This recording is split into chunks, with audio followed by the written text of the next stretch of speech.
JP. JP? Anyone call you JP? I mean, my whole life people call me JP, but that's not that exciting. So. All right. Okay. We ready? Welcome back, everybody, to another special episode. We are your host. I am Tyler Leung. We got Jimmy Miller, and we have a very, very, very special guest today. Jimmy, do you want to do the honors? Yeah, so we have in my opinion, my personal opinion, I might be a little biased, but the premier pickleball coach in the game, Mr. Jason Peery. You can call him JP. Some people call him JP, but you're not his friend, so don't. So Jason coaches Tyler Leung, Etta Wright, Alix Truong, Meghan Dizon. Worked a little bit with Elise, Callie, anybody in Utah. Yeah, he's worked with. He's worked with a lot.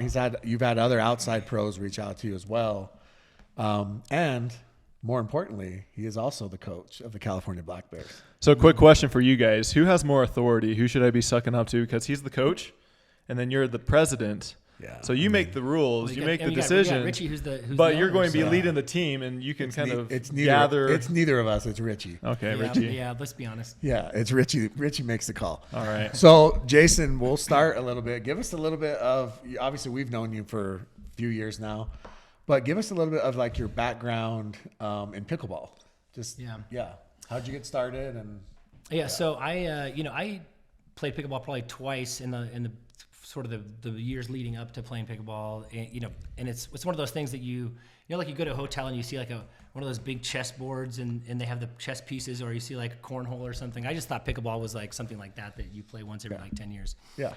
And then in my hometown in Palo Alto, I ran into I went to a park and I realized there were 15 courts at Mitchell Park in Palo Alto I didn't even know about. And during Christmas when my family was there, we went there and we kind of played and so so I started just playing the game and fell in love with it. Just like I think my story is similar to a lot of people. You play a couple of times and realize that if you play, I always say if you play pickleball 3 times in 1 week, you fall in love with it and you're hooked.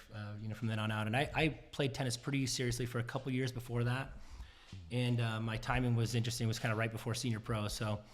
So age maybe 47, 48, I played a lot of tennis, and I realized with pickleball that everything I was bad at in tennis, I didn't have to do in pickleball. And everything that I was like really good at tennis, that's all I had to do in pickleball. So once I started playing, there's a group there that we played with in Palo Alto. I just fell in love with it and then moved here to Utah. And then in Utah, it just became, Tyler was actually one of the first people that I played with here. And I had a bunch of good friends who played here, and we played a lot together, and that's kind of where it began. And you were playing senior pro for a while, right? Like you made a run at senior pro. You had a lot of success there. Yeah. So I'm 53 now, and when you're 50, you can do senior pro. So I did about 2 years of senior pro. I'm not done yet. My partner Cord Robbins. This is one of the fun things about the game is my childhood best buddy. Cord Robbins, we played basketball. We went to high school together, and we sort of found the game around a similar time. And so we sort of learned this game together, and we realized, hey, we're like a year away from senior pro age right now, and so we got to play together. And we've beaten most everybody except for the top couple guys. It's almost like the Anna Lee thing, Ben Johns. We never beat Weinbach or Dane Gingrich. In fact, we've only played Dane once. We took him to 3 games. We lost. Dave we never beat. Come really close a couple times. Did he write a post about your guys' match? Did he? Yeah. Probably. Yeah. Probably. Inspirational. Did anybody read it? And Dave was actually a really important part of my growth in the game. Part of what I did originally was I'm very I coached over 20 seasons of basketball, and I would say a third of those were head coach high school varsity boys basketball, and so, when I do something, I go all in. I learn everything about it that I possibly can. And so when I was, starting to play and starting to, get into the game in Utah, I literally made a list of, 55 players that were better than me, Like I wasn't just, there was sort of a group of guys that were Was Jimmy on the list? No, Jimmy. But below you? He was on the list, but he was below you. That hurts. Jimmy wasn't on the list. Was Tyler? Tyler was on the list. Yeah, Tyler's still on the list. He's still on that. Disappointing. That group. It's disappointing. Yeah, I think one of the interesting things with this game, and I think most people, they want to get better. They want to improve. Yeah. You know, and they don't really know how to improve. I would say the typical thing is people, they have a group of like 4 guys or 6 guys or 8 guys, and they just sort of play with that same group all the time. Yeah. And they don't really ever get better. And that's what I did at first. Was I had the same group, and I was like, guys, like, you guys have been playing for like a year, and I've been playing with you for a while, and no one's really gotten better. And I literally had them over to my house. And do you feel like you start to learn their shots, right? And you know what they're going to do, and you know, and you know the counters, and you know everything they're going to do. Oh yeah, I'm thinking, like, I'm very strategic. I'm thinking about every single thing, you know. So I literally had them over to my house. We like sat in the hot tub, and I'm like, I want to hear feedback from every single one of you guys about what I'm not good at, you know. Yeah. Or you know, or something that I do that's good, maybe that gives you trouble. And let's all do that all the way around. And they were like, whoa, I'm like, have you guys never given each other feedback? And they're like, no, we've been playing each other for a long time. And they had never once given each other feedback, you know? So for me, I thought that was just wild because... Just 4 dudes in a hot tub giving each other feedback. It was a little strange. Huge. Okay. So, so that was... You know, that was kind of where things began in the hot tub. I never got an invite to the hot tub. Hot tub. So, Okay. Well, Can we do the next pod from the hot tub? it's a big hot tub, guys. Lots of space. hot tub time machine. Yeah, so I mean, obviously you're a coach, and so we're going to be focusing a lot of our conversations today on the coaching aspect. But give us a little bit of your history. So I think, to my knowledge, I was kind of the first person that you started working with. Is that correct? Yeah. You mean as far as they coached me? Yeah. How did you get into coaching? Yeah. Yeah. How did that transition go? And when was this? This was last July or August or so? Yeah, so I would say I coached like a lot of people. So I think the thing that helped me get better was I decided, like, I created this group of drills called the blood drills, okay? And I don't know why I call them the blood drills. I don't know if it's like you sweat blood or you work really hard or whatever. And I wanted them to have kind of a weird name. And so I sort of never really told anyone what those were. Like, hey, you had to come up to Midway where I lived, you know, like you had to come up there if you want to do the blood drills, you know. And they're like really hard drills. There's like 42 of them, and 42 drills. Yeah, they're just lots of different drills. They Have you ever published these online? No. You gotta come up to Midway. Like 42 people fly in. Drills. You sweat blood. Yeah, Interesting. you don't sweat blood. Like, you gotta, Interesting that it's Easter week. You might and get this is what we're hit. talking You about. might get hit. You might draw blood from one another. I don't know. They're hardcore, man. So, so I think people sort of, I don't know, we're kind of got going like, hey, if you want to do the blood drills, like, you got to go up to Midway. So like people would fly in like from California, from other places, and so. And for those that don't know, real quick, Tyler actually on Tyler's channel, there's a video of Jason's court in Midway. If you want to check it out, we actually did Indoor. Yep. He has an indoor court. He has outdoor courts in Midway too, but indoor courts, his house. It's one of the more impressive indoor courts I've ever seen. So we did like an MTV Cribs version of it. Yeah. Jimmy at the time was kind of the cameraman, and Tyler didn't realize that what he had in the wings was a star in the making. I was holding him back. Yeah, Clearly. So I would drill a lot, and I would try to break down every aspect of the game, every single thing that I wasn't doing well. If I was at the courts and I see some old lady, I might say, "Hey Betty, what is that shot? That's incredible," you know. And so I think that over years, I'm also a people person, and in this game you get to know a lot of people, and I think I don't know how it happened. Over time, a lot of people would just ask me my opinion about their game, or they'd want to drill, or they'd want to debrief after a tournament and say, hey, what do you think I can do better? Or they'd ask me to look at film. And so I coached a lot of people, a lot of friends. I think with Tyler, how it started was I always felt, I'm gonna be really honest, I think one reason Tyler and I think get along really well, and I think things work really well, is he knows I'm really honest with him. And really, I think the way it started with Tyler was I sent him a text, and it was kind of like, I think you need to develop these 6 shots, you know, kind of, my sort of thought with Tyler. I'll have to go through the history and so look you for were that giving text. him unsolicited advice. Yeah, it was kind of unsolicited advice. It was a good like, friend. Yeah, well, if you feel like he needs it, right? Well, the reality is, I think Tyler is an incredibly talented player, incredibly athletic, and I couldn't believe he was as good as he was, not having these 6 shots, you know. Yeah. And I'm like, how in the world has Tyler been as good as he's been all this time? And I don't think anyone's actually been really totally honest with him and said, hey Tyler, we gotta like do a major change on your game, which is, it's almost like changing from like one species to another. It's like going from like a hedgehog to like a lion, you know. You can like, do whatever you want these days, Jason. Yeah, it is. You just identify as what you want, right? Yeah. So with Tyler, it was just an invitation, like, hey, I think we should drill these 6 shots, you know, and things that were. What were those 6 shots? They were geared. Or a couple of them. A couple of them were backhand punch because you always just sliced everything. Yeah. You know, backhand roll dink because you just sliced everything on the backhand side. Backhand third shot drop. Because you just sliced everything and left it high. Could just sliced everything. He still does that a little bit. Baiting them.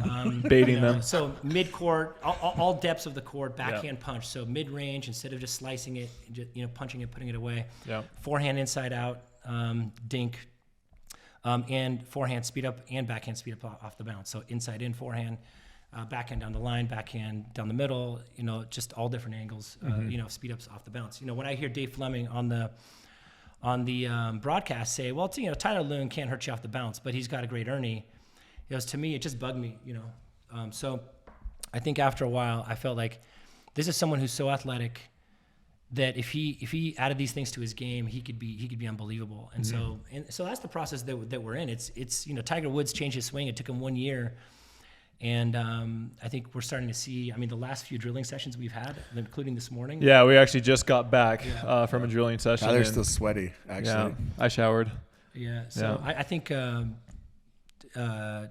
I mean, I don't think I've ever seen you look as good as you have in these last. As comfortable with those new shots. Yeah, in these last drilling. You know, so I think there's a progression. People, you know, work on shots and they can do them during drilling, but then you got to do them in bad rec and then in good rec. Bad rec meaning against players that are not that great. Mm-hmm. Then you got to be able to do them against good players comfortably, and then you can, you know, do them in tournaments, because there's a lot of these shots that you've actually been able to do in drilling and in bad and good rec, but in tournaments you're just starting to get comfortable doing them. And the Lion, I mean, we're starting to see it, right? I think that you know, Tyler in 2, 3, 4 months, I mean, you know, I just think it's unbelievable what you're doing. But that's how it started with Tyler, and then so we started, I think, around June, July, August of last year, and then I think it was just me and you exclusive for 4 to 6 months, and then I don't know if word got out, but I think Alix started hitting you up, Meghan, Etta, and all these other Utah pros started messaging you, and then now all of a sudden you're working with all these other pros. What's your experience been with working with these other pros? Well, I think these are all like, and right now, I mean, I'm sticking with just I mean, once in a while, like Callie or whoever, you know, someone might hit me up, like hired gun. I'm not their coach, but people who just will say, hey, can I pay you to just like spend an hour? And I do very little of that. My time is kind of on you know, these four people right now, and you know, I'm really busy, so if I'm like coaching you, I'm thinking about, like, I'm looking at film, I'm thinking about your game, I'm in your corner, and so the reality is there's just not time to do more than that right now. With MLP starting, it's about to get really crazy.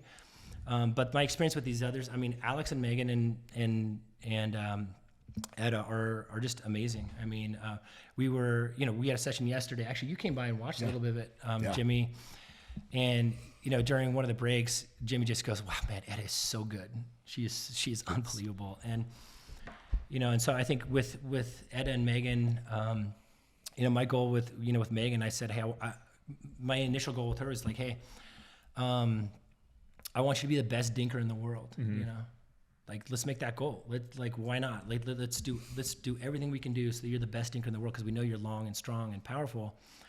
But, you know, you see her short game coming together, and, you know, with Etta, she can learn shots so fast. I mean, and you're going to start seeing in matches the stuff that she's pulling out that she can do now in drilling and she can do in rec. So those two are playing the full year together, I think, for they're committed 6 months. Okay, 6 months. Now, yeah. What are your goals for them? Well, of course, they're probably, what would you say, number 3, top 4? Yeah, I would say they've slid into that 3 spot right behind, I mean, Annalie and Catherine, and then Anna Bright and Rachel Rohrbacher. I think I know Anna Bright and Rachel Rohrbacher are fantastic, and they just had a great tournament, and they just beat Annalie and Catherine. But I think Meghan and Etta are right there, kind of at number 2. They, this year they had 4 tournaments in a row. They made it to the final or the semifinal. They only got beat by Anna Lee and CP, and then they lost. They lost to this last time to Etta Wright and Rachel. But I think that they also they're just so good together, and I think that they're kind of version 2.0. I think Anna Lee and Catherine are so good, and they're so stable, and they're so balanced, and they make such good decisions. And Anna Lee, I think her mental toughness is just beyond belief. But I think Meghan and Etta they're so long and strong, and they're learning how to become balanced. They're learning how, they're developing a whole repertoire of shots and skills and weapons and ways of thinking that they weren't thinking about before, that they weren't doing before, to add to their natural athleticism. So I think, they're, whether they're 2 or they're 3, they're right there. So Yeah. Real quick, what can Jimmy do to improve his game? Jimmy has an incredible backhand counter. Jimmy is one of the most inconsistent players that you're ever going to play with. But if he gets hot, watch out. Streaky. If that's kind of a big dude, if. Yeah, it's like that Nadal thing where he goes, "If." They said, what do you think if Kyrgios got serious about his game? Would he be? He goes, "Yeah, if." Listen, I should teach you. Tyler's dog's on me right now. I should teach you my backhand, Tyler. It could help you. You just close your eyes and go like that. Yeah, you want it to go into the net more or what? Please. Listen, legitimately, Jimmy actually has a very good backhand counter, very quick. He sits on it really hard, so if you just go anywhere near there, boom, it's coming back at your feet. With a D-Lam paddle. There's no D-Lam needed. He's I use a Vulcan. What are you saying? Hey, before then. All right, Jason, back to you. So we had a lot of people write in questions. We'll answer or ask more of those towards the end, but a lot of the people were wanting to know, how do you get from 3-0 to 3-5, 3-5 to 4-0, kind of those incremental jumps? Yeah. What are the things that you think that people should be focusing on? So if I come to you and I'm a 3-5 and I really want to get to a 4-0. Yeah. What are the things, without looking at their game, obviously, generalizations, but what are the things that you think that they should be focused on? Well, I think for starters, I mentioned earlier, like how I made a list, what I tell people, I think most people have so much room to improve and they don't even realize it. Even pros will say, I just need to, I need to get my drops better, or I need to develop a backhand roll or whatever. It's like, no, there's actually, it's like that British cycling coach in Atomic Habits where he fixes like 100 different things in their game, and the improvement is just explosive, right? You change the color of the trailer. But when I'm working with things, everything, like wiping the dust off of the seats right before, just every little thing that changes the game. But I do like an evaluation, or if I'm working with someone where I have them, it's like 6 pages where they're evaluating. Literally probably 90, 95 different things about their game. Very detailed. And someone might say, "Oh, my drive is good." Okay, on a scale of 1 to 10, if the best player in the game has a 10, where is your drive? Well, I think it's a 7. Okay, so there's room to go from a 7 to an 8 to a 9 to a 10. Okay, that's forehand drive. What about backhand drive? Forehand drop, backspin, topspin. There's so many places to improve. But I think the first thing for starters, for someone trying to get better, is you got to be willing to get your butt kicked. And you got to make that list, like literally make a list of all the players that are better than you, and start making calls. Start getting out with them and start getting your butt kicked, and start realizing why you got your butt kicked. Because what happens is you might be really comfortable at 3.5, and then you play with 4.0 players, and all of a sudden they're attacking balls that you had no idea were even attackable. Or you go from 4 to 4.5, and all of a sudden there's all kinds of, you get, I always say you get punished for all your sins. The higher you go up, every single thing you do wrong gets punished. And I said that today with those 2 guys who were driving with us. I'm like, yeah, he's punishing you for everything you're doing wrong. And they're like, he sure is. They're like, we're not getting attacked for that kind of thing with our group that we're playing with. But I think that's so good. So I think that for starters, I think you have to get out of your comfort zone. You have to be willing to receive feedback. You have to be willing to play with players that are better. You have to be willing to put yourself out into tournaments and lose and get your butt kicked. And if you play well and you dominate the tournament, then go ahead and move up. And if you get beat, either way, the reason I really think tournaments are a great place to start, no matter what your level is it motivates you. If you lose, you're motivated because you could have done better. If you win, you're motivated because it feels good to get medal and to move up. So I think that it's so important to to really put yourself in a situation where you're willing to be uncomfortable, where you're willing to play with people and hear from people, things that you may not want to hear, and get beat by people that you may be very uncomfortable on the court with. And I think you got to drill. People talk about drilling, and most people actually don't have any idea how to drill. So that was the next question I was going to ask you, because I have this pet peeve. Okay, I've got a few of them, but where people say, you ask somebody like, hey, how did you, like, ask a real estate agent, like, hey, how did you get to where you are? And they're like, oh, you just got to grind. You got to grind. You got to put in the work. Yeah. Well, what? I want to know what. Like, what did you do? Grinding doesn't answer my question. I know that I have to work hard. I know that I have to drill, or whoever we're talking about has to drill. But what specific drill? Give me your top 3 specific top 41 drills. I can't divulge all the blood drills. We'll talk about a few. So I think this is so important, because what most people do is they drill, and a lot of people, it kind of depends on how much time you have. So this isn't speaking to people who just want to have fun and are just playing here and there. That's great. But if you're really serious about getting better, and you go out and drill once and you say, oh, that's kind of boring, because, we did a third shot drop thing, then we did a skinny singles, and then we did some dinking at the kitchen line, and then they go, well, what do we do from there? And then we're done. They play the dinking game. Oh, we play the dinking game cross court in front of each other. Yeah. Yep. We played skinny. We're good. Yeah. And so what happens is, I think people think, well, it's boring, or it's also cooperative. And so they're taking turns doing things, not necessarily focusing on one person. I mean, when I started getting good myself, I had this mix of drilling and play. I went to the list. I started calling up these people and setting up matches and figuring out where I went and lost. But I also set up, drilling sessions. I literally had a local high school kid who I paid, who's a tennis player. And I said, listen, I would sit in the midcourt and I would just have him pound shots at my feet. That became one of the blood drills. That's the bazooka drill. It's like, where I literally, I'm at midcourt, and it's not just like hitting balls, and I'm resetting, and he's just hitting a bunch and I'm resetting. No, I'm saying, no, hit him as hard as you can, right at my feet or at my knees or anywhere you want. Yeah. Because if it's long, I got to get out of the way. If it's low, I got to dig it out. If it's too hard, what I'm going to do, complain that it was too hard, that's unreasonably hard. When a match, you're going to get unreasonably hard things. Especially with these new paddles. So our people have drills that say, well, let's do 7-11, If you're up at the kitchen line, you only have to score, you score 11, but the guy in the back has to score 7, and we'll play out the points. Yeah. I don't want to do 7-11. Because that's like playing golf, and I play with my older brother, and he's better than me, so there's a handicap, so I get 5 free shots, and so it's all even and it's all fair. Like, no, I want to try to win in a disadvantageous position. So I try to have all the drills where I put people in almost impossible situations, or really difficult situations, or decisions where they have to make lots of choices, and where they have to dig themselves out of it and do something that's infinitely harder than what they're going to see in a match, and do it over and over, because they might get one really hard shot at their feet in a match. Yeah.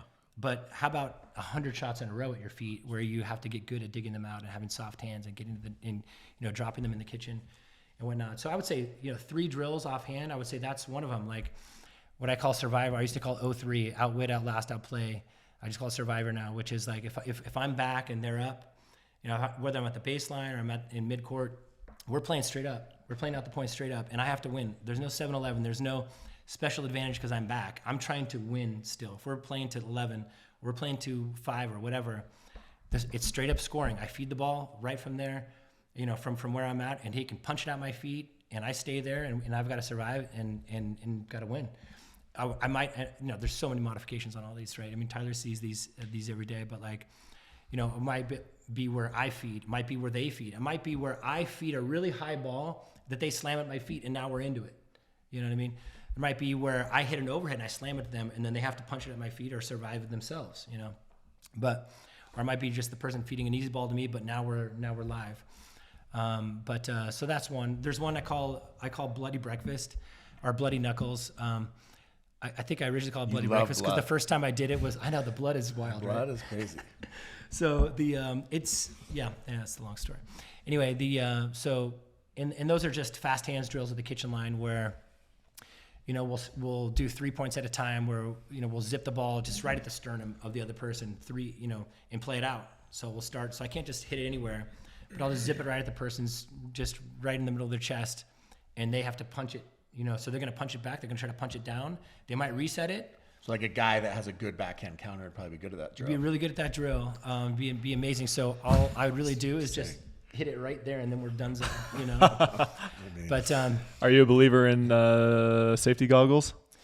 I got hit in the eye yesterday by Etta, actually, or like kind of right near the eye, so it got me thinking about it. Yeah. And I also got hit in the temple by Sterling. In fact, Sterling, that's the name of one of the drills. I got hit right here. Do you break your paddle? No. During the drill, you have to break it at the end. Break it at the end to do the Sterling? No, but so I don't know how I feel about that. I don't like wearing them, and it's I guess I'm senior, so I already feel pretty dorky. Yeah. You know, with the glasses, but I think it's probably going to be a good idea, especially if they refuse to test for exit velocity on the paddles.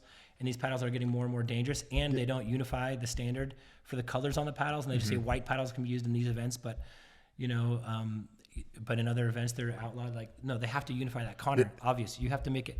Like, it's all got to be the same. This is a little off topic, but did you see Courtney Johnson's story on Instagram?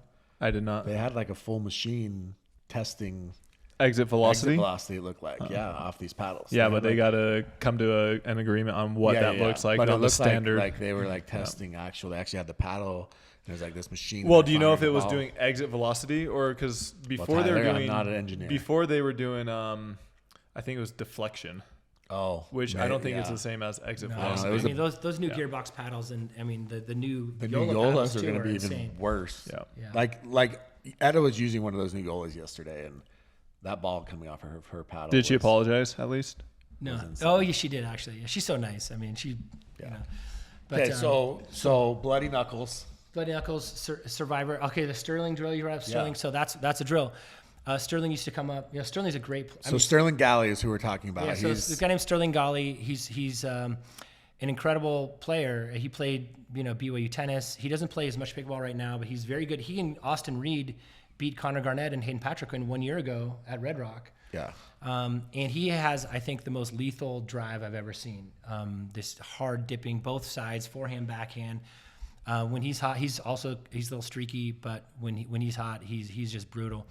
The thing about Sterling is that if you punch the ball back to his feet, he would slam it again. He would just keep slamming it, and then you just get out of the way, and it hits your back fence. So I created the Sterling drill, and everyone's done some version of this probably, but the Sterling drill was feed. I would feed him just a really easy ball, and he would pound it, and I would punch it at his feet. Mm-hmm. And as you know, this is the biggest issue when you talk about going from 4 to 4-5 or moving up is the number of people that hit low balls hard is just insane. If the ball's low, it's got to be soft. Like, there's nothing low that you're hitting hard. I can't think of a scenario where you're pounding the ball where it's low. So always going to be soft hands, soft shot. But with Sterling, he would pound that thing, and I got a 58 in physics, but I just know you pound that ball from down low, it's going fast, trajectory, X times whatever, it's going out, right? So with Sterling, the next ball was like a third shot drive, and then fifth shot soft hands, and then into the kitchen we played out. So I think that drill 2-on-2, 1-on-2. We did several versions of this drill today with those guys. Might have one guy up, one guy back. Might have both guys back. Might have both guys up. We might have you unwind a stack, return it, and then get to the net. But where you're pounding a ball, we're making them pay. That's Dave Weinbach's phrase. Is pounding a drive to their feet, and then they have to with soft hands dig it out and get themselves back in the point. Okay. Do you think the game's evolving in the sense that, because just thinking about this drill where the third shot drop is more going to be obsolete, where it's going to be third shot drive and fifth shot drop at this point? I don't think it's third shot drive only, because I think that there's all the pros are really good at driving now, and it's still good players against them can deal with that usually. Other than Julian Arnold in Austin. Okay. So Julian's great. He and Todd are going to do great next week in North Carolina. That was a disaster, Julian. Okay. So I think that the shot, the interesting shot to me, is the heavy roll from the baseline, the heavy, top spin drop it's almost between a drive and a drop. I think that's the one that's coming, the dipper. What about a backhand slice drop? How do you feel about those? Hey, listen, he knows how I feel about it. Jimmy's just over there trying to stir the pot. No, but cracking jokes. Hey, but look what happened in the tournament where you made Championship Sunday. You started driving the ball. Yeah. Now I want people to do shots because they choose to and not because they have to. And so everyone needs to develop, forehand topspin drops, backhand topspin drop, slice and drive. You've got to be able to do them all. I think where the evolution of the game is interesting is, like I say, there's the heavy drop, the heavy sort of mid, kind of the dipper between a drop and a drive. But at the kitchen line, like look at Rachel Rohrbacher and Anna Bright. They are rolling every shot from the baseline, from the kitchen line, forehand, backhand, out of the air, off the ground. Everything. Like there's no safe place. And so when you talk about where the game's going, and this is where the big meat on the bone was for Tyler, and this is where he's going, and this is what's exciting is that you can't have a spot where people just go, you just hit it to his backhand and you're fine. You can just play patty cake all day until you get a ball to hit. No. Like if you're going to be competing at the highest level of the game, then you've got to be able to hit a heavy topspin backhand, forehand inside out, topspin. You got to be able to attack balls off the bounce off both sides. You got to be able to take balls out of the air on both sides. There's no more, and I don't want to call anybody out, but the Callan Dawsons. I don't want to call anybody out. Then you proceed to I call don't want them to call out. anybody out. I'm just Callan saying you need more weapons. Let's just You need more weapons now in the game. Like you can't just grind out. Like grinding out points is fine, right? I mean, we do see it from like a J-Dub and a Dylan, and they have good counters, but even those guys, right? They still pick their moments. But they're not grinding shots out and points out because they can't speed it up. Yes, it's because exactly. they choose to. Exactly. They're choosing to play it slow because their advantages in the hands battles and whatnot. If they want to speed it up, they can. Yeah. But they're playing to their strength. So you want to be able to have all the shots so that if you choose to do them, you can do them. Some people say, like, I'm just a banger. That's how I play. I play hard. I play fast. Yeah. I'm like, no, bro, you're a banger because you can't drop it, because you can't dink. Yeah. And so you're banging, saying you're a banger. So if you choose to play that's why fast, Jimmy likes his backhand, because he does not have a forehand. Yeah, that's true. That's right, buddy. I own that.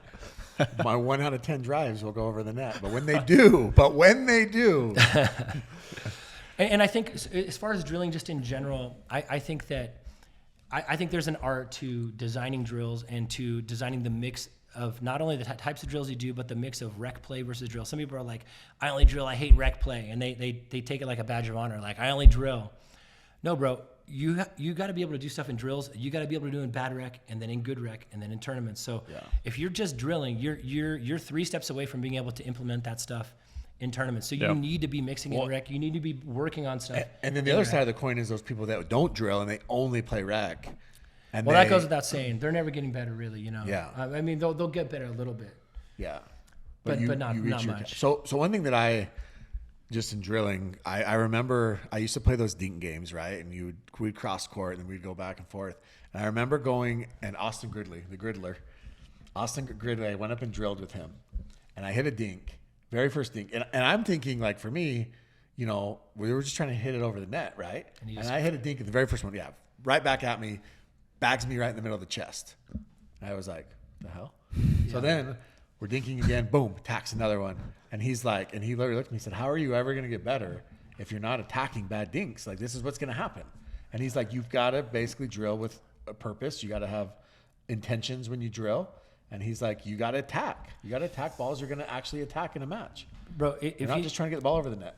I don't know if you know chess.com, huge company. Eric Alabest is the CEO of chess.com. He reached out to me for a while. Hey, I want to come up. I want to do these blood drills. He comes up to Midway, and the first few minutes, like, we're doing that stuff, pop, and I hit him right downstairs. I hit him, bullseye. Yeah. And he was on the ground. Right in the rook. This happened. I've never heard that one. Okay, but chess.com. That was bad. Yeah, checkmate. So, Checkmate. But that's what you should have said. I got him twice. So then he was on the ground. To his credit, he didn't go home. He went over on the side, To his credit. and he grabbed a sandal from the bench. He had some sandals, and he put a sandal down there. Oh. And then he was playing with a little more confidence. It's like having the eyewear. I think you play with a little more confidence. But so I think. But one thing about the drilling that I think is like Sandal. Okay. The sandal. He had the, So we got 4 the dudes in the surface hot slip-on. tub. We got a dude putting a sandal down his pants. What happens in Midway? What is going on up there? It's You have to sign an NDA. Yeah. it NDA? is. You got to sign an NDA. Yeah. You can't tell anyone who comes It's like the out there. PPA MLP contracts, Yeah. Nobody knows what's going on. which takes us to our next topic. That's a great segue. That's a great segue. So you're involved with MLP. What are your thoughts with MLP PPA, with what's going on and how But they real can quick, improve? you have a relationship with Connor Pardo. Like you talk to Connor Pardo fairly regularly. I don't have like a big relationship with it. We have a friendly relationship. Friendly we relationship. talk here and there, yeah. Yeah. And then obviously you're the coach of the Black Bears. You coach a lot of players. So yeah. Real quick. So at the very first MLP that was ever held, I was traveling to it, and I kid you not, I was texting this guy right here, and he's like, "Hey, how much are those teams going for?" And I had no idea, and so I found out. And at the time, I don't know. I think I told you maybe around 100,000. Yeah. Do you wish you would have got a team? Yeah. I mean, but right now, I mean, the reality is. Sorry, what was your question about? No, I was just. We just want to see what your thoughts are, what they Yep. can improve on. Yeah, what do you think about MLP? Obviously, Tour Wars is we've talked about ad nauseum, but I know that you and I discussed it a lot. I mean, you're a very successful businessman. You have obviously a lot of great ideas. I think they should have hired you as a consultant a long time ago. But with that being said, what things would you? Because we just talked about this before we started. What things would you change in MLP? What do you like about MLP? So I love the team. I love the idea of a team format. I think it's so exciting. I think it's so fun. I think it had the potential to be amazing. I think it still does. I think what Steve Kuhn did, when he resigned and said, "Hey, I'm just asking that you guys don't sue me," I wish there would have been more questions about like why would he say that. Ask people not to sue him. What did he do that was so egregious? Because I feel like this game is still at risk. The pro game, I think, is still at risk because of what he did. I'm sorry. The reality is, and people may disagree, but him doing what I think was like a Pearl Harbor attack on the game, really like he did this. They were supposed to merge. Did you need to drop a bomb on Dreamland? PPA and MLP were supposed to merge, and behind everyone's back, he went and started negotiating the deals with the players.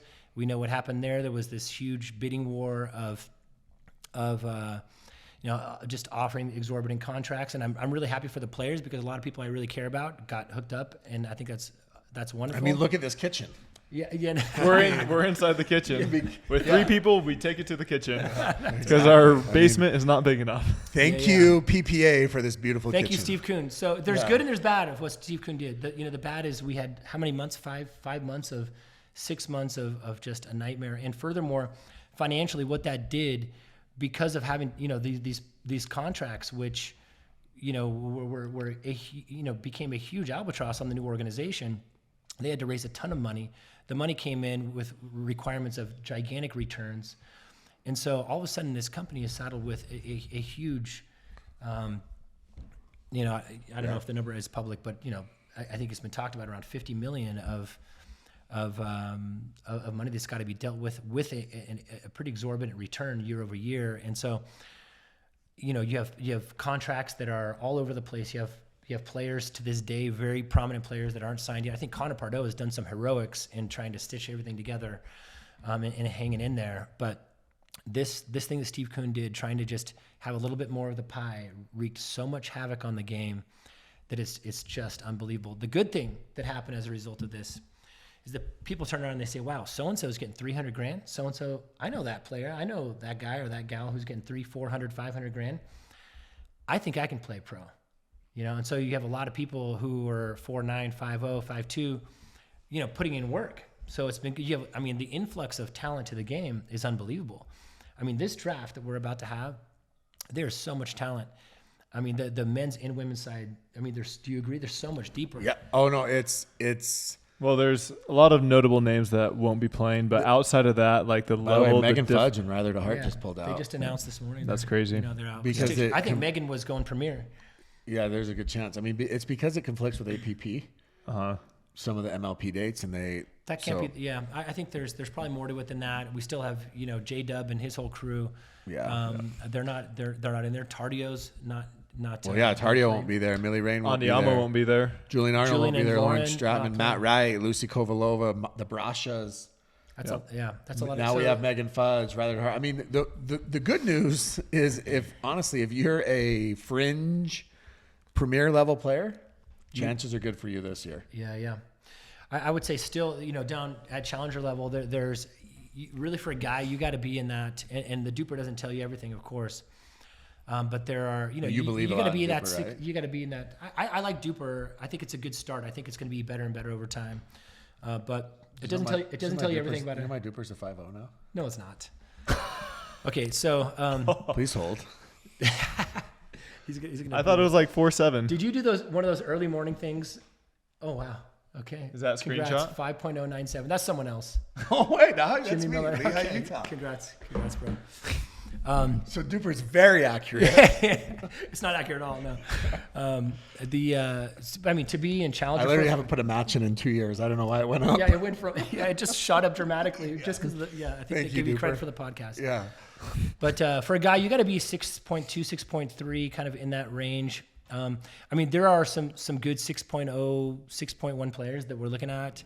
For Premier or Challenger? For Challenger. Uh-huh. In Premier, it's the guys are 6'5" is about the range. So and up. But for Challenger, it is so competitive, and you've got really good players. And this is why I really believe people can improve. You can improve so much.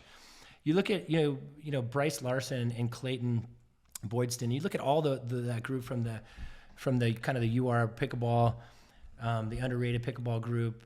Liz Boydston's crew. Those guys are all good players. They've all worked really hard.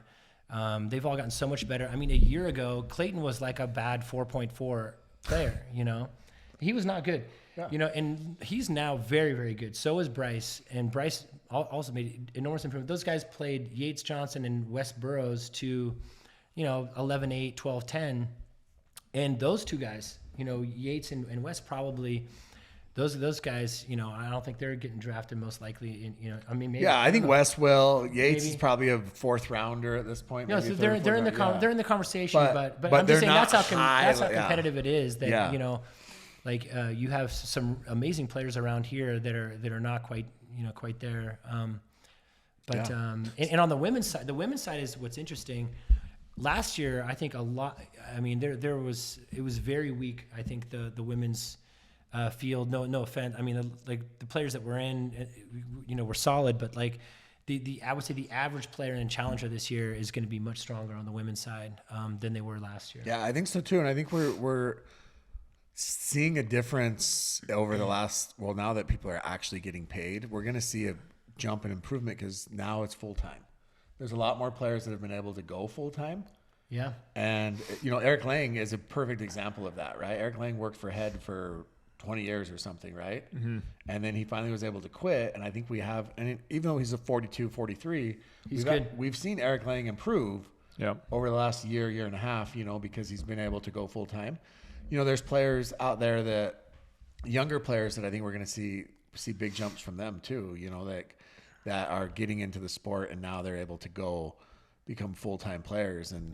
So this is slightly off tangent, but what do you think stops or prevents players from improving? So you talked about the Boydstons or Clayton, for a while he was a 4.4 and then all of a sudden he jumped up. Do you think people can max out or should they always be improving? I think if you want to improve, I think there's always areas to improve. The top players in the game are still, if they really evaluated their game thoroughly, there are so many ways that they can improve. So I think at lower level, the curve is even higher. You can improve, much faster. Yeah. I mentioned the way that you drill. If you can do 1-on-2 drilling, if you can do the right kind of drilling, the kind of drilling, for example, there was a question I saw in the Discord that was how do you help decision making? Mm-hmm. You know what I mean? And decision making, part of that is taking your drilling into rec, where you very quickly get feedback that was too low, a ball to attack or whatever. You realize really, really quickly, if you're honest with yourself, what are bad decisions. But in drilling, I'll take whoever, Tyler or Megan or one of these, and I'll hit a ball within just at different heights, around their waist, from the waist to their knee, to see, okay, someone might say, I don't know, is this attackable? I'll say, well, let's find out, because some people, people talk about the height and they want to put a line. Okay, over this line is attackable. Below that line is the red zone, and this is the red light, green, yellow light. To me, light. there's this way, and then there's that way, right? And so your ability to lean forward, your ability to reach, and it's so important, and that's why I say getting up to the line is so big. And you have some people will say like, hey, anyone who tells you to get up to the line, that's just it's not always that way. Of course, it's not. You don't force yourself up to the line. But you to the extent you can be crowding the line and pressuring, especially off good shots, you got to be doing it. So I think a lot of players, like when we drill, I'll make someone make a decision. Like let's say, like there's a shot we're working on with Etta, and I'll hit just literally 100 balls to as hard as I can, not as hard as I can, but like heavy topspin to her ankle. Yeah. And all the way up to see how does she handle it? Can she reset it? If it's high enough to attack. So that you're making all these decisions within this band of shots that get thrown at you. Because in a game or in rec, you might get one, and then 20 minutes later, you might get another one. Mm-hmm. And then, but to get hundreds of them in a row at different heights where you have to make decisions, I think you've got to drill in that, in that way. Gotcha. Love it. No, that's really good feedback and advice. Kind of going back to the core question that we had, PPA, MLP, are there any changes that you'd like to see? I would love to see. Well, first of all, I think I mentioned like they got to test the exit velocity. They got to make the paddles. They got to get the line, the paddles uniform on the colors. They can't just have PPA one thing and MLP another. For safety's sake, I think that the line call. I think we know this goes without saying. It's absurd. Players calling their own calls. We have enough controversy at this point. They have to figure out a system that works, that everyone can trust. I think that here's the main thing, Tyler. About this game, there's the format of MLP, which I made some suggestions to Connor. I think that I think that really the team should have 6 players. There's so many good players. I think for guys like Bryce Larson or Clayton or that whole group, there are a bunch of good players, men and women. Look at Brendan Adamson. You look at Brendan Murray, and you look Ella Boydston. There are a bunch of players that are like within range. Maddie Rasmussen, that if you had six players on each of these teams, I think it would be more exciting, and you would have lifeblood of new players coming into the game that would make it so exciting. There's that word again. It would be blood. There we go. I know. Lifeblood. Yeah. So I think that the format should be two men's matches, like three men, 3 women on a team, 2 men's matches, 2 women's matches, 2 mixed matches, and then a doubles dream breaker. Singles, how many people even play singles or work on singles? Mm-hmm. I think that you could have a doubles dream breaker where you have team A against their team A, and you could decide whether that's a man and a woman, 2 men, 2 women, and you could have a doubles dream breaker and have it be a 7-game thing. Yeah, I mean, the singles dream breaker is fun. It's very intense, but it's very interesting because if you get somebody who doesn't play singles, the entirety of that match is dependent upon whether this person who never plays singles can win a point. Yeah. And so it's pretty interesting. One off Annalie. Hey, that's all you need. 1 Congrats point. on getting 1 point. 1 point. That's all you need. Yeah. Seal the deal. Yeah, no, but I think the depth of the game. I'm thinking of so many players. I mean, Austin Reed. There's just great players that Sterling. Yeah, the best player in Utah. He never said that, bro. He is good. But I just think that there are a lot of people that could play, and I think it'd be more exciting as well. I think they have these 4-game matches, and they're decided by a singles dream breaker. There's too few people drafted, and I think they're not exciting enough. But the most important thing on the watchability, the commentators are great. People talk about, is it the commentators? No, the commentators are fine. Dave Fleming is amazing. These guys are all, these guys are all good. I say when some people jump on the mic who don't have as much experience, sometimes it's good, sometimes it's not. But their core guys are great. Yeah. But the thing is, when someone turns on Pickleball and it says Waters, Parento, Schneeman, David, no one knows what that means. No one has any context. No one knows where the bracket is. No one knows where to find the bracket. By the way, it's hard to find the feed. I mean, I know this game pretty well. I can hardly find the feeds when I'm looking to watch. Is it on Amazon? Is it on Hulu? Is it on I think they are. Is it on Tubi? I think they're doing a better job as of the past 3 months with that. I think there's still room for improvement, but there needs to be backstory. They've got to tell backstory. This is where I'm going. The main thing that they need to do, in my opinion, is a Netflix series like The Drive to Survive, like Full Swing. What's the tennis one? There's Breakpoint. Yeah. Where they talk about the human interest. Like people are not going to care about the story until they care about the individuals in the sport. And there are so many amazing stories, and there's all kinds of drama because I believe That's why Jimmy loves Julian, is because he's so invested in the story. I think that some people are starting to do that, right? Like how can you watch Annalie's story today and just not really relate with her as she walks around her $1 million bus? And shows but I mean, the same goes for the Drive to Survive guys, the F1 Formula racers. I mean, have you seen their lifestyle? Yeah, but it's insane. All of those guys seem to be living a similar lifestyle. But it's not about necessarily relating, saying, "Oh, we're similar," but just understanding the person, what makes them tick. What's the this person's comeback story? Or there's you could do an episode on the Riley Newman Matt Wright breakup and all of the cascading effects of that and who they ended up partnering with. I mean, the fact is, that has set a lot into it caused the shambles, rocks, or it's crazy. I mean, Ignatowicz there's multiple partnerships that have split because of that one partnership. Yeah, Ignatowicz ends up with McGuffin, right, and ends up leaving, their partner, or ends up leaving McGuffin. McGuffin ends up having to get new partners. I mean, it's crazy. I've heard of 3 partnerships that have split, and it's all stems from Matt and Riley. Yeah. So there's, I think that there are so many interesting human interest stories that could be. I think pro pickleball players are dramatic by nature. I just think that's the case, and so there's drama and there's a lot of emotion and there are amazing stories and there's comeback stories and there's people who break through. There are falls from grace. I mean, I just think that a Netflix series would be absolutely unbelievable. And I've said this to Connor and to anyone that would listen. I think that you would get so many people interested in this game and starting to get interested in this game if you did that. It's not just about dinking is boring or something like that. You look at with the new ball and especially the women's game. I think the points are faster. People are playing faster. People are developing more shots. It's getting more exciting, and so I think that this has great potential to be a legitimate spectator sport at the pro level. But no one cares. It's just like when they start an alternative football league, USFL or XFL. No one knows who any of these guys are, so they don't follow them. No one's interested. But it's the human interest that people are going to be. Which is why, you'll see, the CFL, Canadian Football League, they sign the Johnny Manziel, right? Or they sign these players that have a backstory that people know. But do they care if the top talent isn't there, even if they have notable names playing? That's the thing. That's what I think it has to be a hybrid. That's what makes it hard, right? But PPA and MLP, or UPA as we're going to call it now, they do have the top talent. Yeah. Right? So the top talent will be there. So now you have top talent plus human interest story. I mean, I think it's exciting. Last year, I think is a great example. We had and take this announcer, whatever that lady's name is, and throw her out. But we had 4 or 5 women on tour that were Brooke Buckner was 8.5 months pregnant playing at a high level, and then you could talk about their comeback, right? Now Brooke, this year, she's had a big year. She's playing well. She's playing awesome. Yeah.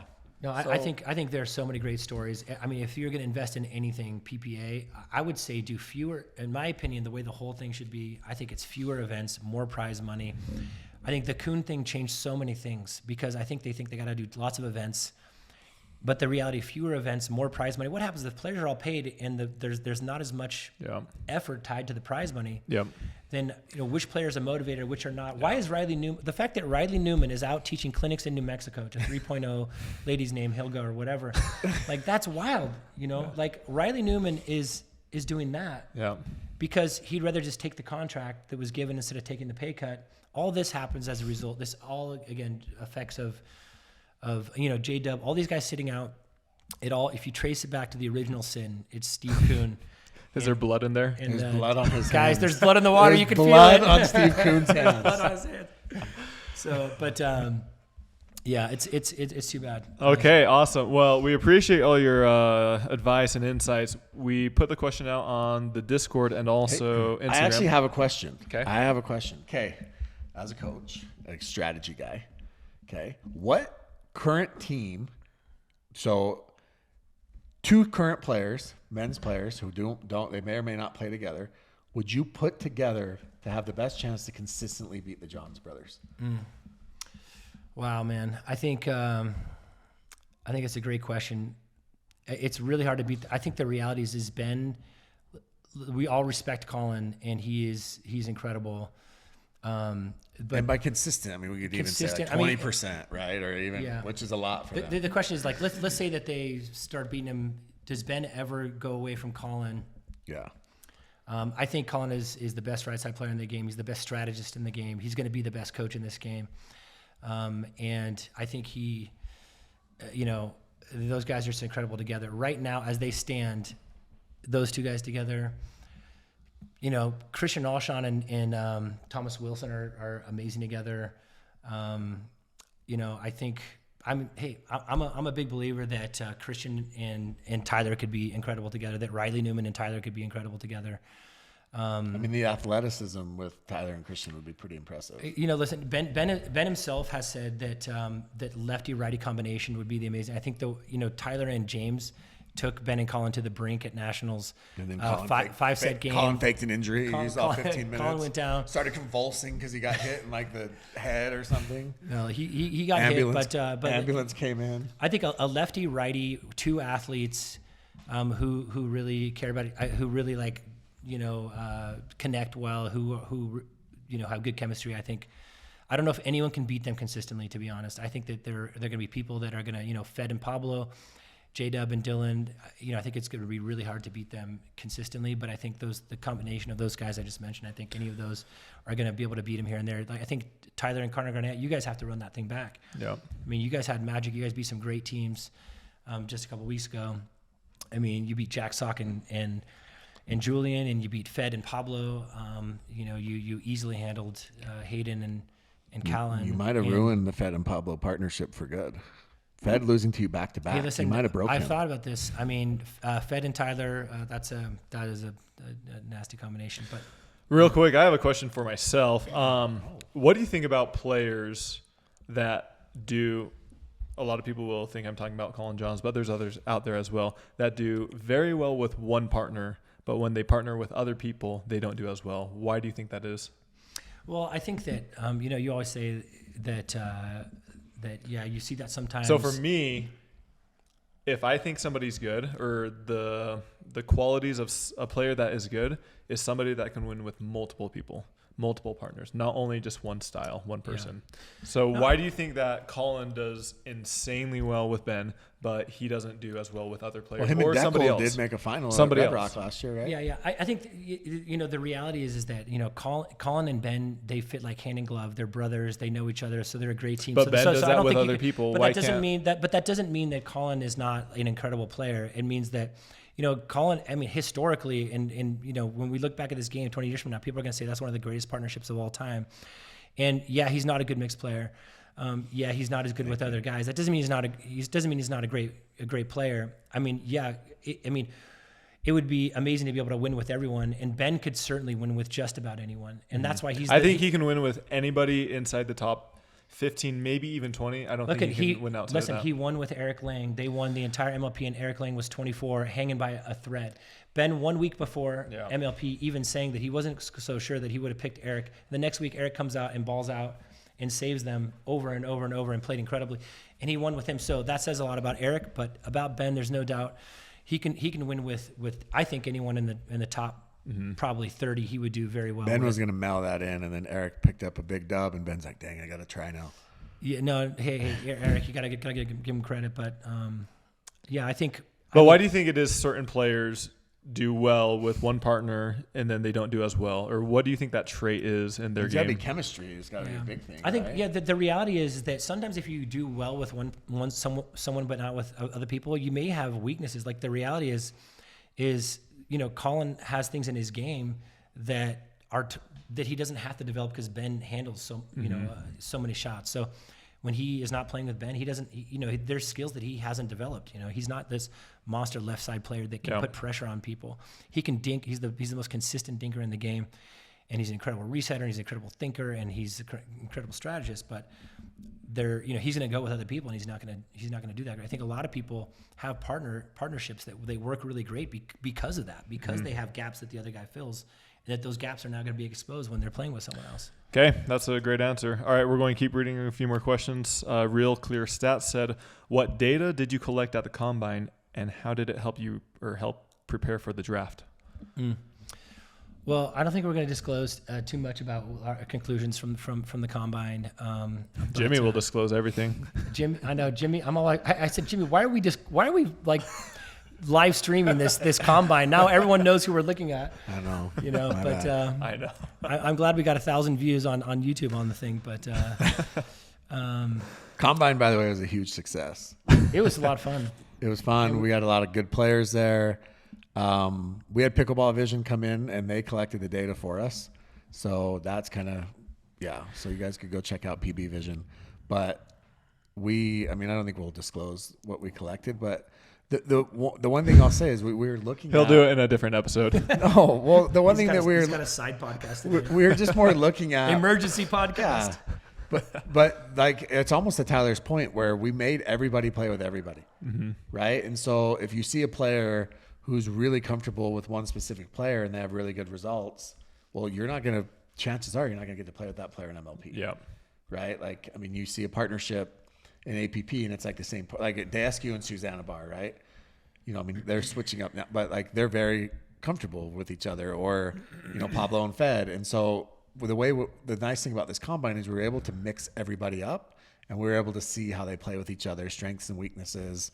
And then, you could see who won every single match or who lost every single match. And you're like, well, this person that looked like they played well, and then, you know, real clear stats, the numbers don't lie.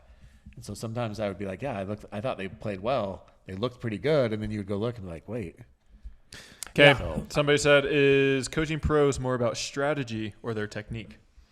I think it's about developing areas that are still untapped. I think we look at the pros and we say, man, they have hardly any weaknesses. And that may be the case. That there may not be glaring weaknesses, but I would say with most pros, there are glaring gaps in their weapons, in their skills. You know, I think that there's a reality that they're the best in the game, but even the best players, like look at Ben Johns right now is just starting to do two-hand backhand attacks, you know, off the bounce. He's working on them. You'll see when he's up like 8-1, he'll do it, you know. If he's up big in a match, he'll work on stuff. So I would say even the best players, I think that for me, we work on like, you know, 4 big things. We work on all the fundamental shots. We work on like defense, you know, like sort of scramble skills, you know, like playing off your heels, playing in difficult things. Then we do, you know, we work on special situations. So around the post defense, lobs, defending lobs, overheads, you know, digging out balls from your feet, or just the kind of situations like hard cover middle, hard cover line, special situations that happen, like not a lot, but that happen. Okay. And then weapons, you know. So I think the weapons with the pros, I just think the reality is like everyone's got weapons to develop. We're seeing Rachel Rohrbacher, we're seeing Anna, you know, with all the stuff that they're doing, and the reality is most people don't have enough weapons yet to be the best. Okay, I like that. Somebody asked, where does Tyler rank in athleticism on the PPA tour? Rank the top 5. Gosh, I don't know, top 5 off the top of my head. And I thought I heard you say one time that you didn't think you were maybe as fast as people thought you were, or athletic, but that you're just really good at anticipating things. I mean, I think you're very athletic. I think Christian Alshon's very athletic. He's got that big body type, and he's quick. You know, you look at like DJ Young's very athletic. You know, obviously Ben Johns is athletic. He doesn't necessarily like hit the ball like so hard. I think that you know, I'm trying to think of another like great athlete in the game on the men's side. I don't know. No one. Jimmy, top 5? I would say that, I would say Alshon, you, actually think Connor Garnett is a really good athlete. I think he's fast. I think he gets to a lot of things. I actually think Jack Sock is a really good athlete. Yeah, for sure. I think he's very athletic. And then I would say probably, I think DJ Young is up there. I don't think DJ Young gets enough credit for how athletic he is as well. And so, I'd say those are probably 5. But the thing is if you're playing on the PPA tour and you're having success, you're probably pretty athletic. You know, it's not like John Daly in golf, right? To me, that term gets thrown around quite a bit, athleticism. Oh, that guy looks athletic. What does athletic mean?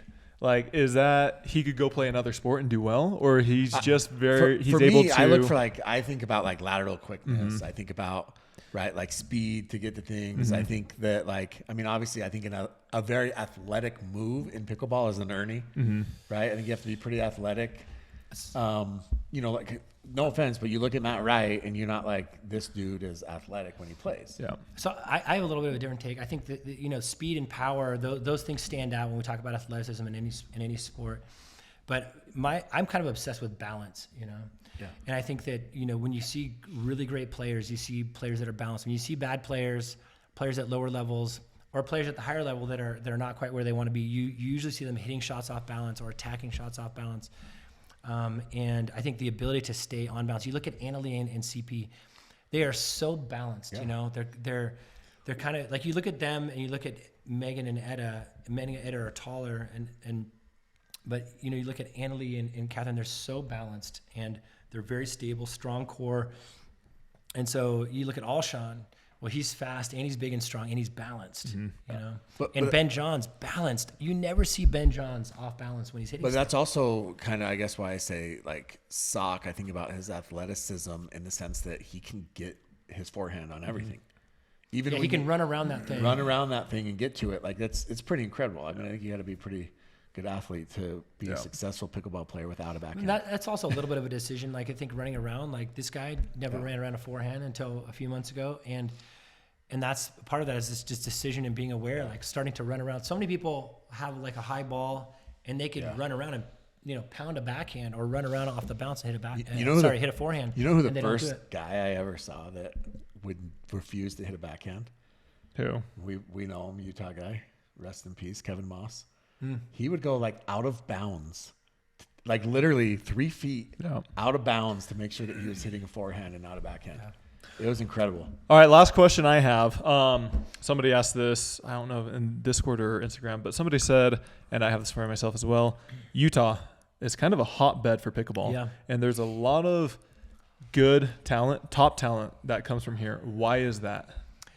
So I think... and if you compare this to Austin has a lot of talent, but that's because a lot of people have moved there for pickleball. Utah has a lot of homegrown people that have taking it to the pro level. What I think it takes in like a specific region are, first of all, I think there are influencers. There are people around here like Chris Thackeray or Scott Rogier, people who you know would kind of mobilize people and create tournaments and do things like that. And then there's guys like Alex Lahoon, who moved to South Carolina, and you know he started a thing on Tuesday nights, for example, where it was like, you know, anyone could enter. They do like a kind of a round robin thing down to a bracket, and they'd play a bunch of matches, and so many good players have come out of that. People that were average players that all of a sudden became great. I think that's where, you know, we talk about the like Clayton and Bryce and those guys who have kind of taken over that thing. I think with John Nelson. You dripping, check it out. Yeah, you dripping that. The grips guys, it's not even a question. If you're for pickleball grips, you dripping, they're the best ones. It's not even close. He's clipping this for sure. No, that's fact. I mean, I don't get paid. I'm just saying, like they're fantastic. Yeah. So grippy. But the you know, I think starting those groups of But there's a lot of groups out there outside of Utah. Yeah, there are, but these groups are very organized, and they have like a challenger league even for this now. So there'll be around here in Utah County, there'll be like 24 teams every Tuesday night. Yeah. The Sundance League, which you and I both played in against each other. In fact, they had a draft. They had, you know, McKay and the fourth guys. They did this Sundance League. They put $20,000 on the line. That's an influencer. That's someone that said, you know what, let's try to do something to make some noise. And you know, very creatively created a league. They had a draft. They had uniforms. They filmed everything. They had in UVU auditorium. They had a huge draft. They called your name. You walked down the you know the thing. Held up the jersey, everything. Yeah. Yeah. So and I think Utah, you know, there's 3 large colleges right here, close to one another, and several more. So there's a lot of young people who play. There's not as much partying like that you might see. This isn't, you know, UCSB where people are just drinking. But the other thing is you have the Pickler home bases in Utah and several locations here. You have Club Pickleball USA. You have the Kitchen. I think Club Pickleball was a real pioneer. I think Devin Egan has done an unbelievable job with Club Pickleball. Created 15-court indoor. Yeah, George and others have followed up with great facilities. So I think facilities came online here quicker than most places. Now But I think that's because of the hotbed that it already was. Yeah. Well, I think there was definitely a demand. It's not like it those is started, a chicken and the egg a little bit. Like Club Pickleball didn't start as hot as it was now. They created these events, King of the Court, and all these tournaments, and then you get more players on board. Now there's more demand. People get their friends, and then there's demand for other places. So, and there's just a lot of talent. I think it started. I think some of the early OGs in this game were here, and were influencers, and And so I just think that there's so much organized play, tournaments and round robins and one-offs. And I think those things like those Tuesday night things just really, I mean, with a huge number of people playing every week, a competitive atmosphere, trying to win. They post on the groups who's winning every time. They would put rankings, and people are, sparring to be better. I think a huge number of good players came out of that. Do you guys like the all black? Oh yeah. I'm good with all black. We got the memo. Anything else? How about we take off our hats, Jimmy? Are we going to do this one? No, that guy is a freaking clown. Jason, we've known him for a while, but he's also been a big supporter and friend of the show. He helped us out at the beginning. Very beginning. I did negotiate these guys when they were trying to figure out how to do their business arrangement. Each one was talking to me separately, not realizing that I was talking to the other. And so I had to kind of like mediate and sort of like, hey guys, like you're both critically important to this thing. But I think it was like the second episode.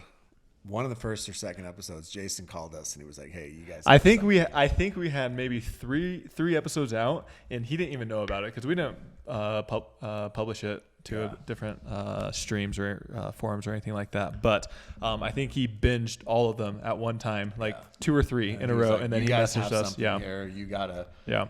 Yeah, and you got to stick together, and you're both critically important. No one's the How have we important. done, No Jay? one's the 80-20. Jace, it's almost a year. How have we done? You know how you've done. You guys done. We doing all fantastic. right? It's such a What other podcasts do you listen to? Pickleball.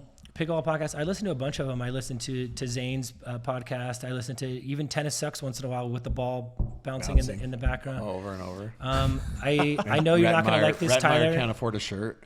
I know you're not going to like this, Tyler, because this is what spurred your podcast. But Jilly B. Jilly B's podcast. Let's go. I think sometimes they get off on these crazy tangents. Do you like the rapping? It's grown on me. Yeah, it's grown on me. How's a it little go? bit.